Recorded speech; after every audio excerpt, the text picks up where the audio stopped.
Let's make a zipper pouch. For this project, I want you to go into your stash, pull out some fabrics. What we're gonna need is we're gonna need 2 pieces for our front, measuring 6 by 7.5. You're also gonna want some batting pieces, 6 by 7.5. Then we're gonna need 2 lining pieces that are 6 by 7.5. We're also going to need a 9-inch zipper. For my bag, I'm gonna take the fronts and I'm going to quilt it to the batting. That way it will keep my batting in place. I decided to go with some decorative stitches from my machine. The reason I chose not to add my lining when I was doing this was because I don't want my seams to show on the inside. Now we're going to attach our zipper to our pieces. You're gonna take your lining, you're gonna put it face up towards you. Then you're going to take your zipper and face up, line it up on the side. Then you're gonna take your top and you're going to lay it right side down. And you're gonna pin that in place, all 3 of those layers. Now we're gonna take it to our machine and we're going to sew it down. When placing a zipper in a bag, you can use a zipper foot or you can use regular foot.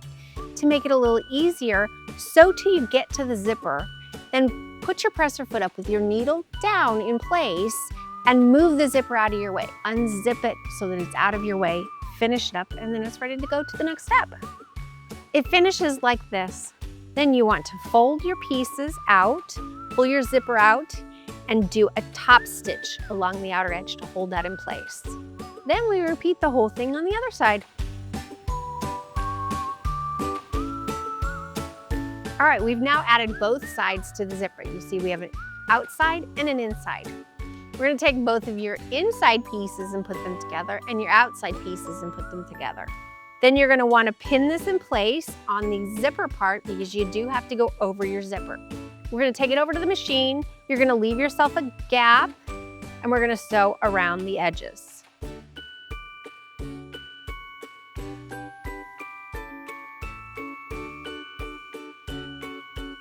We've sewn all the way around the edges, leaving ourselves a gap to be able to turn that. But you do want to make sure when you're sewing across your zipper that you go slowly because you can break a needle. We're ready to clip the corners and turn it inside out. Now make sure you left your zipper halfway open or you're gonna have trouble getting it turned.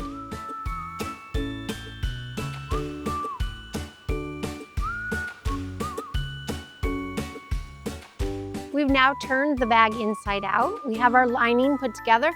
You're gonna wanna put a little stitch across the bottom here to hold that in place and then tuck it back into your bag.